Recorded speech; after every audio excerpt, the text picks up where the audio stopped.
Bonjour et bienvenue dans ce 6e épisode de Santé, Entrepreneuriat et Valorisation, le podcast qui donne la parole aux aventuriers qui font la santé de demain.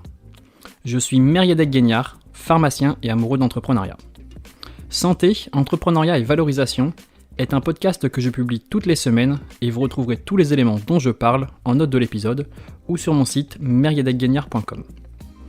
Dans ce 6e épisode, j'échange avec Elie, cofondateur de AZMed et interne en gynécologie. Véritable visionnaire de la santé de demain, Elie a fondé AZMed en 2018 avec l'ambition de révolutionner l'analyse radiographique. Entouré de ses deux cofondateurs, Julien et Alexandre, ils ont développé Revolve, le premier logiciel à obtenir le marquage CE en France pour détecter les fractures et assister le radiologue. Aujourd'hui, AZMed équipe 180 services de radiologie dans 9 pays et 3 continents et aide au quotidien plus de 1200 praticiens. Elie nous parlera aussi des défis qui ont jalonné la réussite de AZMed, mais aussi de son parcours personnel.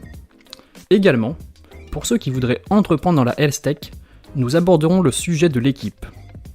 Elie nous expliquera ce qui fait selon lui une bonne équipe et l'importance d'avoir des profils complémentaires.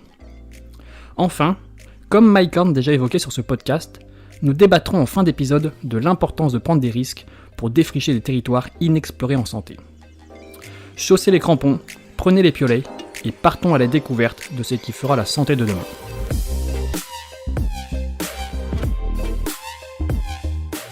Bonjour Elie et merci beaucoup d'avoir accepté mon invitation sur le podcast Santé, Entrepreneuriat et Valorisation. Pour commencer, depuis quelle ville travailles-tu sur AZMed ? Salut Mériadec, bien merci de m'avoir invité aussi. Moi je travaille à Paris. Donc tu travailles avec toute ton équipe à Paris ou vous avez fait un petit peu de télétravail pendant cette crise du Covid ? Il y a eu, moi je suis principalement resté à Paris, mais effectivement on a vu le télétravail se développer de toute façon partout en France et chez tout le monde. Et évidemment nous on l'a développé, voire même on a insisté sur le télétravail pendant les périodes où il était nécessaire. Et quel est ton parcours avant d'arriver à AZMed ? Donc d'ailleurs on dit AZMed ou AZMed ? Eh ben c'est la beauté du nom, c'est qu'on peut dire ce qu'on veut. Non, en vrai on dit AZMed. Ok, de toute façon on va revenir sur le parcours de AZMed après. Mais donc sur ton parcours à toi personnel, avant d'en arriver à AZMed. Je suis interne actuellement en médecine et comme beaucoup, si ce n'est tous, le parcours, l'éducation se résume à de simples études de médecine. Donc après le bac, j'étais à la faculté Pierre et Marie Curie, Paris 6, pendant 6 ans où j'ai effectué la première partie des études de médecine. Suite à ça, j'ai passé le concours de l'internat et j'ai pris un poste de gynécologie obstétrique à Paris et actuellement je suis interne en 8e semestre en gynéco. Et qu'est-ce qui t'a poussé à te lancer dans les études de médecine ? Qu'est-ce qui m'a poussé ? Je me voyais pas faire autre chose, si ce n'est peut-être du droit un moment, mais j'ai toujours eu envie de faire médecine. Je ne saurais même pas te dire s'il y a eu un élément déclencheur, si c'était un peu Une évidence, hein. ouais, mais c'est un peu ridicule à dire comme ça, mais ouais, c'est ce qui m'a attiré le plus à ce moment-là. Et au niveau de l'aspect, c'est toi qui tu voulais vraiment ça ou c'est pareil, c'est au fil des stages, au fil des expériences que tu t'es... Ouais, au fil des stages plutôt. En fait, j'ai fait médecine plus pour faire de la neurologie. Et je suis d'ailleurs allé à Pierre et Marie Curie en pensant parce qu'il y a l'Institut du cerveau et de la moelle à la Pitié, ça reste un temple de la neuro à la Pitié, en pensant que l'externat, enfin, ou là où je faisais ma fac, allait avoir un impact là-dessus, alors qu'en fait, pas du tout, mais bon, peu importe. Et je suis passé dans un stage de neurologie, donc pendant l'externat, j'ai pas particulièrement apprécié.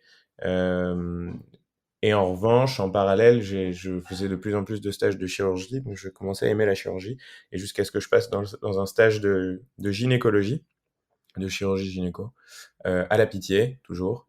Et c'est là que je savais que c'est ce que je voulais faire. Et donc là, la grosse question qui arrive, c'est comment tu as franchi le pas de l'entrepreneuriat ? Et peut-être double question, quel a été ton déclencheur personnel pour lancer AZMed ? Enfin, et souvent, dans les questions, c'est formulé comme s'il y avait un élément, il y avait eu un on-off, alors qu'en réalité, ça se fait toujours, un peu comme tout dans la vie, ça se fait de manière très lisse. Mais si je dois dire qu'il y a un élément déclencheur quand même, c'est avoir du temps. Et en fait, c'était donc après le concours de l'internat et avant le début de l'internat. Il y a une phase de 3-4 mois où on a un peu plus de temps. Euh, Temps que j'ai passé beaucoup avec Alexandre, donc un des cofondateurs de la boîte. Et on discutait, lui bossait à ce moment-là sur un papier. Il faisait son M2 à l'ENS, le MVA, ça s'appelle, c'est un M2 de machine learning et de computer vision. Et on discutait de savoir ce qui était possible de faire, ce qui existait. C'était en 2017, hein, donc c'était il y a bientôt 4 ans, à un moment où c'était encore un petit peu tôt pour toutes ces choses-là, toute cette technologie, elle n'était pas encore réellement arrivée à l'hôpital en pratique. Et on discutait, enfin on discutait voilà entre amis. Et puis on s'est demandé ce qui serait possible de faire et où est-ce que ça serait intéressant. Et en fait, on a réalisé qu'en radiographie standard, en traumatologie, il y avait un vrai créneau parce que c'est un examen qui est souvent prescrit, qui est souvent négatif, que les radiologues ont souvent pas beaucoup de temps, enfin qu'il y a une vraie peine à ce niveau-là. Et donc c'est un petit peu comme ça, on s'est dit, bon, bah, on peut essayer, voir si ça marche. Et en fait, ça a marché. Et puis après, petit à petit, De fil en aiguille, ça s'est développé.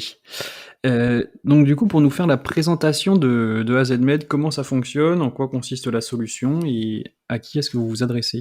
AZMed commercialise aujourd'hui un produit qui s'appelle Revolve, qui est un algo d'analyse de radiographie standard en traumatologie. Donc, ce qui veut dire que sur la radiographie osseuse, on est capable d'aller détecter une anomalie et de la montrer spécifiquement, de montrer où elle est sur l'image au praticien qui l'aura demandé. Ça peut être l'urgentiste ou le radiologue, souvent le radiologue.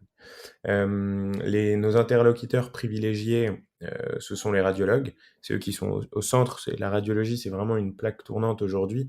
Et c'est pour ça que c'est une spécialité qui est sous tension parce qu'elle est indispensable à toutes les autres spécialités. Euh, si bien qu'en radiographie standard, en traumato, il y a un réel atout à avoir un algorithme d'analyse qui permet d'effectuer la masse, en gros, du travail pour laisser le radiologue la possibilité de faire des choses sur lesquelles il va avoir une valeur ajoutée plus importante. Avant de rentrer un petit peu plus en profondeur justement sur le fonctionnement de votre intelligence artificielle, une question sur l'équipe. Comment vous êtes construit? Donc tu as dit que tu avais fait des premiers échanges avec, Alexandre, si je me trompe pas. Qui fait partie autrement de l'équipe fondatrice et combien vous êtes aujourd'hui dans l'équipe, AZMed? Donc l'équipe fondatrice, c'est Julien Vidal, qui est le président fondateur de la société, Alexandre Atia, qui est le directeur technique et fondateur aussi, et moi-même. Et en fait, ce qui nous lie le plus tous les trois, c'est qu'on est très copains. Julien et moi, on était au lycée ensemble, donc on se connaît depuis 15 ans. Et Alexandre, on s'est rencontrés juste après globalement nos études. Bac plus, enfin une fois passé le concours de médecine et lui une fois intégré son école. Il a fait une école d'ingénieur. Euh, et en fait, on s'est pas rencontrés du coup pour créer le projet, c'est juste qu'on discutait du projet et puis on s'est dit qu'on allait le démarrer à trois. Pareil, en fait, ça s'est un peu fait naturellement. Oui, bah, c'est ce que je vois, c'est que vous avez des profils quand même assez complémentaires. Il y a une compétence très médicale avec toi, une compétence tech et une compétence business, si je me trompe pas sur les profils des cofondateurs. Ouais, exactement. Et donc pour toi, c'est quelque chose d'important ou pas d'avoir justement ces trois profils quand tu lances une boîte, notamment dans la deep tech et dans la LS tech? Ouais, je pense que c'est hyper important. Et on a chacun nos domaines d'expertise qui ont permis, au moins au début, d'avancer super vite chacun dans notre domaine, euh, et d'avoir les avis les uns des autres. Ça veut dire que quand il y a une décision qui doit être prise dans un pôle, les autres vont participer. On discute beaucoup à trois pour les grosses décisions stratégiques, etc. Mais chacun va pouvoir apporter justement son expertise. Et quand on crée une boîte en e-santé, pour parler vraiment ultra globalement, je pense que c'est hyper important d'avoir les trois profils. Parce que sans tech, ben, tu fais n'importe quoi. Sans médecin, tu fais n'importe quoi. Et sans business, tu fais pareil aussi, n'importe quoi. je pense. Après, ça veut pas dire qu'il faut forcément être 3 ou 1 personne par domaine, mais je pense que c'est important d'avoir, d'avoir ces 3 domaines-là d'expertise au début de la création d'une boîte. Oui, c'est ce qui vous a permis peut-être d'aller plus vite, dès le début avec, toutes ces compétences réunies. Peut-être. Peut-être. En tout cas, ce qui est sûr, c'est que ça nous a permis d'avoir l'accélérateur Techstars qu'on a fait à Paris en 2000, enfin, qu'on a eu fin 2018, en juillet 2018, on a commencé. Septembre 2018, pardon. Septembre. Et ça, on l'a eu. En fait, on s'est rendu compte après que on n'avait rien. Tu vois, quand on a postulé, on avait quelques slides, quelques idées. Bon, c'est toujours facile a posteriori, hein, de dire qu'on a là, on avait l'impression, nous, qu'on avait plein de choses.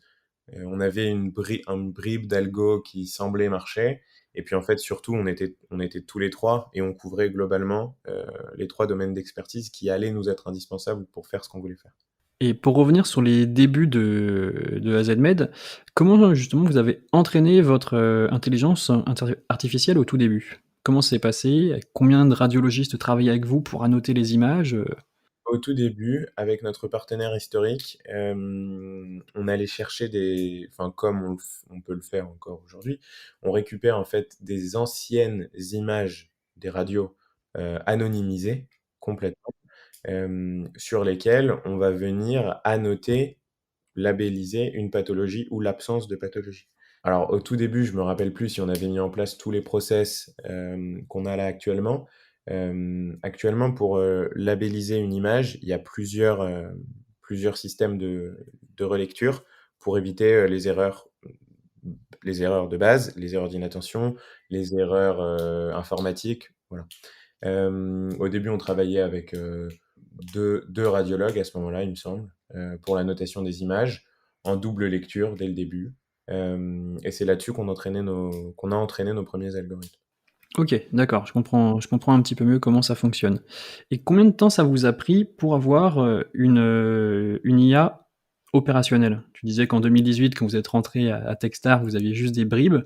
Donc combien de temps ça vous a pris pour réussir à détecter votre première image, votre première radio toute seule, sans l'aide d'un humain? Bah ça a été très, très, très rapide. On a des premières vidéos où ça marche en fait. Ça marche mal, hein, mais ça marche, même avant la création de la société parce qu'on commençait à travailler déjà dessus. Ouais, même avant, on a des bribes, j'ai des images avec des détections efficaces de fractures sur une radiographie. Et le grand écart, il a eu lieu à quel moment? À quel moment vous avez fait votre première détection en solo sur un patient? En solo sur un patient en vie réelle, quoi, c'était il y a 1 an et demi, donc fin 2019.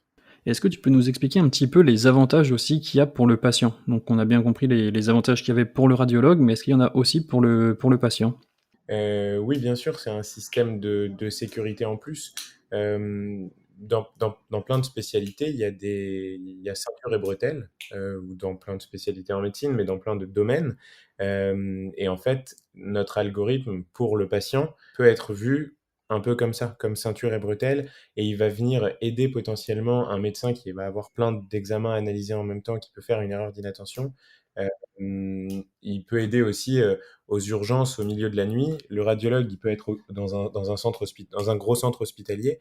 Le radiologue, il va être occupé à lire des scanners et il aura toute sa valeur ajoutée, elle est là-dessus parce que ça, nous, les autres ne savent pas le faire. Et en revanche, la petite fracture sur la main qui doit être analysée au milieu de la nuit par quelqu'un aux urgences, et les urgences, quand elles sont chargées, elles sont vraiment chargées, il y a des fractures qui peuvent passer inaperçues à ce moment-là. Et donc, ça peut avoir un intérêt dans ces cas-là. L'assurance que, bah, c'est ça, c'est ceinture et bretelles, c'est la sécurité. Comment est reçue votre innovation par les praticiens? Est-ce que vous avez un travail un petit peu de pédagogie à faire ou est-ce que directement ils comprennent tout de suite l'avantage? Alors au début, quand on a commencé, c'est on avait un gros, gros travail à faire. Les mœurs n'étaient pas encore prêtes et on a eu certains discours qui étaient très, très contre toute cette nouvelle technologie-là. Actuellement, c'est beaucoup moins le cas, mais le côté pédagogique, ça, il est toujours important. Il est toujours important parce que on doit vraiment expliquer aux radiologues comment l'IA fonctionne. Typiquement de pas, que l'IA est imparfaite, et donc à chaque fois que l'IA va proposer une fracture, ça veut pas dire qu'il y a forcément et absolument une fracture et ça, on doit vraiment l'expliquer, leur faire comprendre. Quand l'algorithme se trompe, c'est algorithmique, donc ça peut être souvent pour les mêmes raisons. Ça, pareil, on doit leur expliquer. Donc il y a plein de choses comme ça où on travaille main dans la main avec les radiologues. J'avais une question complémentaire, une grosse question pour moi. Est-ce que tu penses que ton statut de médecin, il est facilitateur justement quand tu es en contact avec des praticiens qui vont acheter, qui vont investir dans votre solution? Oui, bien sûr, en fait, directement et indirectement. Indirectement parce que, il me semble qu'avoir un médecin, mais on parle pas de ne parlons pas de moi parce que ça fait quand même un peu bizarre, mais avoir un médecin dans une équipe, dans une boîte qui se lance dans la santé, on peut s'imaginer que des décisions ont été prises dans la bonne direction. Parce qu'on voit parfois des équipes qui essayent de faire quelque chose dans la santé et qui sont en fait loin du terrain, loin de l'hôpital, loin des patients, loin des services. Et donc c'est compliqué d'être parfaitement pertinent. Donc il y a indirectement une bonne direction qui a été prise. Et puis directement, les médecins, on partage le même. Enfin, c'est assez lourd des études de médecine. Le métier de médecin, ça occupe énormément de temps. On partage rien qu'un champ lexical qui, dans une discussion, facilite très grandement la discussion, l'interaction et puis par la suite la compréhension de ce que moi je vais proposer et l'acceptation ensuite par le radiologue de OK, on va tester. Enfin, voilà. Donc il y a un vrai atout à ça. Et c'est pour ça que tu as décidé de rester interne en parallèle de AZMed? Alors, il y a plein de raisons, ça en fait peut-être partie. La première étant que j'aime ma spécialité, j'aime l'hôpital et que je veux finir, enfin, je veux continuer mon internat. Je me suis même jamais posé. En fait, pourquoi je dis qu'il y a plein de raisons et que ça en fait partie, c'est que je me suis jamais posé la question d'arrêter. Donc maintenant, quelques petites questions justement sur le développement de AZMed et la première à propos du marquage CE. Donc il me semble que vous avez été la première entreprise dans le secteur de l'imagerie avec Revolve à obtenir le marquage CE. Est-ce que ça a été un processus compliqué? Est-ce que vous avez eu des difficultés pour l'obtenir? Et est-ce que vous avez été accompagné dans ce processus? Alors oui, le marquage CE, on l'a eu mi-2019. C'est un processus compliqué, pas tant que ça. C'est surtout que c'est des dossiers administratifs qui sont lourds à faire. Donc en ce sens-là, c'est compliqué. Et une étude, il y a une étude à faire de validité clinique et de mesure des performances de l'algorithme pour être sûr qu'on ne met pas sur le marché n'importe quoi. Donc on avait été accompagné par une société de conseil en fait, qui est spécialisée dans les dispositifs médicaux et dans le marquage CE. Et on avait mis 4-5 mois de travail avec des gros dossiers qui sont à fournir, des études cliniques pour obtenir le marquage CE. Marquage CE qu'on avait eu à ce moment-là en classe, donc il y a différentes classes. Classe 1, car à cette époque-là, la réglementation ne prévoyait pas de place pour ces nouveaux outils qui arrivaient, euh, qui étaient des algorithmes d'IA. La nouvelle réglementation qui s'est adaptée classe désormais ces algos-là en classe 2A. Et donc nous avons, entre-temps, enfin depuis le premier marquage, nous avons fait un nouveau dossier et nous sommes actuellement marqués CE2A. Donc une autre question à propos du fonctionnement de AZMed, c'était de savoir si vous êtes suivi par un SAB, donc un board scientifique. Alors oui, bien sûr. Pas de manière aussi formelle qu'on peut l'imaginer avec une réunion qui peut être, je sais pas, mensuelle par exemple, mais on a des conseillers qui sont experts dans leur domaine, donc soit en IA, soit en santé, et qui nous accompagnent et avec qui on va discuter assez régulièrement de stratégie, sur nos difficultés, nos discussions qu'on peut avoir entre nous, etc. Donc oui, on a un board scientifique qui est scientifique des deux côtés, hein. Il y a le côté ingénierie, quoi, la data science, et le côté médical. Tu me fais faire la transition avec une autre question. J'ai vu que pendant votre première levée de fonds, dans vos premiers investisseurs, il y avait des radiologues. Et Comment s'est passée justement cette levée de fonds? Est-ce que c'était quelque chose de simple? Est-ce que ça a été un processus compliqué? Les 2. Simple parce que, on a réussi à engager pas mal de gens assez rapidement, des gens métiers. On voulait vraiment, c'était important pour nous d'avoir, bah, nos partenaires historiques, d'avoir des radiologues avec lesquels on travaillait et qui voulaient s'engager avec nous sur le long terme. Et puis on a pu avoir des business angels aussi non radiologues, dont c'était un peu plus l'occupation principale, alors que les radiologues, en général ne font pas ça. Ou des family office.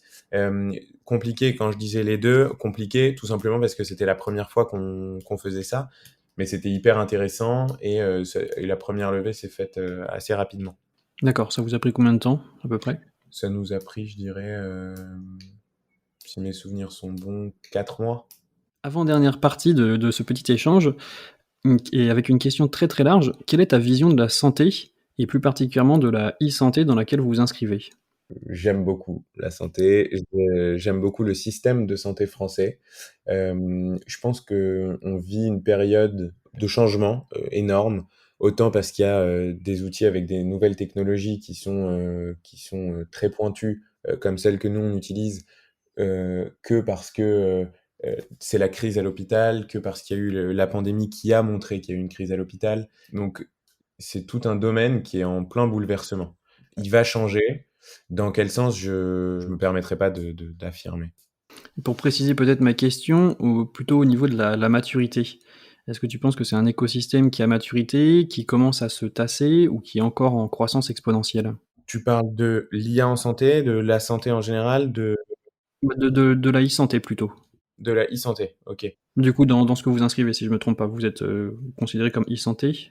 Ouais, bien sûr, mais dans le domaine ultra large de la e-santé, non, je pense que ça reste un domaine qui est en plein essor parce que ça aide beaucoup les gens au jour le jour. La e-santé, enfin vraiment, c'est immense. Ça regroupe l'Apple Watch qui, au bout d'1 heure et demie, te dit qu'il faut bouger. Et la sédentarité, on sait que c'est un facteur de risque de plein de maladies qui sont compliquées.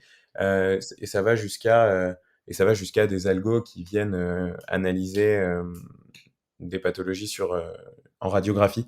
Et ça, c'est un domaine qui est en explosion absolue. Du coup, une autre question, c'est de savoir si pour toi il y a des choses à améliorer, notamment dans le suivi des startups en santé en France. Et là, je pense notamment à la comparaison peut-être avec les États-Unis ou l'Allemagne, qui ont moins de mal à investir sur des projets santé assez risqués. Et donc, qu'est-ce qu'il faudrait faire peut-être pour rattraper les modèles allemands ou américains? Moi, je pense qu'il y a une composante culturelle de prise de risque qui est que l'investissement va pouvoir être plus facile. Alors, on compare très souvent avec les États-Unis. Aux États-Unis, et en fait, c'est le modèle américain économique est plus tourné vers ça, vers cette prise de risque, par rapport à nous où tout est un peu plus stable et donc un peu plus lent. Et ça a des bons et des mauvais côtés. C'est qu'aux États-Unis, on peut avoir des boîtes qui vont recevoir un investissement faramineux, mais qui vont cracher juste après. Et en France, on peut avoir, à l'inverse, des boîtes qui vont avoir plus de mal à trouver un investissement, mais qui vont être beaucoup plus stables. Donc moi, je pense pas que ce soit mieux ou moins bien ailleurs. Enfin, en tout cas, je me permettrai pas de dire ça. Maintenant, en France, on a quand même des supers avantages. Je vais t'emmener sur une autre question. Est-ce que tu as eu à faire face à des défis, notamment en venant d'une filière purement scientifique, pour entreprendre? Alors ça, oui, c'est une très bonne question d'ailleurs, et qu'on a pu partager en même temps aussi avec Alexandre. C'est qu'au début, c'est assez difficile d'avoir un peu une double casquette de créer un produit scientifique et technologique qui soit performant, et c'est vraiment c'est difficile à faire, euh, et en même temps présenter les choses en mode start-up, et c'est cool et c'est sexy et tout marche bien, et tout va pour le mieux dans le meilleur des mondes. Et donc ça, cette double casquette-là qui peut être parfois prise pour...